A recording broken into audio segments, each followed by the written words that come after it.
I froze. His voice, low and daring, sliced through the air like a spark in gasoline. "Bend over," he'd whispered. It wasn't just the words, it was the way he said them. Soft, teasing, confident, like he knew exactly what effect they'd have.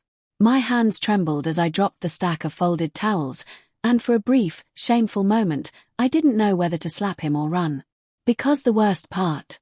I felt something. Something I shouldn't have. It had started innocently, if that's even the right word. Ethan had been my son Jake's best friend since high school.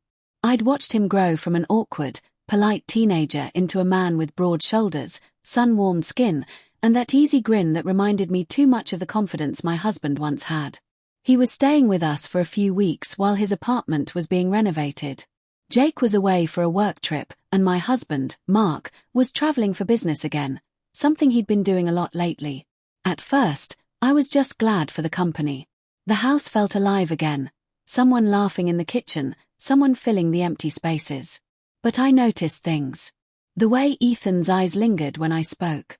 How his compliments, once boyish, turned into something else, soft, deliberate, heavy with intent. And I hated myself for not looking away. The night it happened, I was in the laundry room. The air was warm, scented faintly of detergent and the faint musk of sweat from the gym clothes I was folding. Ethan came in quietly, his presence filling the space before he even spoke. He was shirtless, damp from a shower, a towel slung around his neck. His voice was low, teasing. "You always work too hard, Mrs. Lane." I smiled nervously. Old habits. Then, his hand brushed mine as he reached for the dryer. The contact lingered. "Don't," I whispered. But my voice came out softer than I intended. He stepped closer. I could feel his breath against my ear when he said it. "Bend over." Time fractured. My mind screamed no, but my heart, the lonely, bruised, aching part of me that Mark hadn't touched in months, betrayed me with its silence. I didn't move. He did. And everything that followed blurred between hunger, guilt, and something I still can't name. The next morning, I couldn't look at myself in the mirror. Every reflection felt like accusation. I told myself it was a mistake, that I'd stop it before it became something real. But it did become real, too real. Ethan would brush past me in the kitchen, his fingers grazing mine, or linger after dinner, his voice low, intimate. And each time, I told myself just this once. Until one night, I saw the message. It was almost midnight. Mark had left his laptop open on the counter, a rarity since he guarded his devices like state secrets. A message pinged. "You're still thinking about me." It was from someone named Sophie. My stomach dropped. The thread went back months. Pictures. Hotel bookings. Words that felt like acid in my veins. My husband, the man I'd been mourning in our own home, had been cheating on me. I stared at the screen until the tears blurred the words. And in that moment, Ethan's touch, his voice, his presence, no longer felt like betrayal. It felt like revenge I never meant to take. The next morning, Mark came home earlier than expected.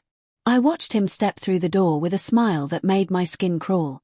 "How was your trip?" I asked. "Exhausting. You know how clients are." I nodded. My voice was steady. "Sophie must be quite a client." The color drained from his face. He opened his mouth, but before he could speak, Ethan walked in, barefoot, hair tousled, wearing one of Mark's shirts. For a moment, the world went silent. Mark's gaze flicked between us, his wife and his son's best friend, and in that split second, I saw realization, rage, humiliation. "You," he said slowly, voice trembling, "are disgusting." I didn't answer. I couldn't. Because there were no words left that could explain or undo what had already been destroyed. He moved out that night. Jake never forgave me when he found out. Ethan left soon after, too ashamed, or too smart, to stay. And I was left alone, in the echo of my own choices. I spent weeks replaying it all, searching for the exact moment where everything began to fall apart. Was it the first lie Mark told me about his business trip? Or the first time I felt invisible in my own home? Or was it that one whisper in the laundry room that made me feel seen again, even if it was for all the wrong reasons. Months passed. I started therapy. I sold the house. But sometimes, late at night, I still think about that whisper. How one word could unravel decades of marriage, motherhood, and self-control. And I wonder if what I did was truly revenge, or just the desperate act of a woman who finally broke under the weight of being unseen. Last week, I ran into Mark at the grocery store. He looked older, heavier, but his eyes were the same, cold and unreadable. We stood there for a long moment, both pretending we were fine. As he turned to leave, I caught my reflection in the freezer door. For the first time, I didn't flinch. I wasn't proud of what I'd done, but I finally understood it. Because betrayal doesn't begin with a touch or a kiss. It begins the moment someone stops seeing you. And that's where we both went wrong.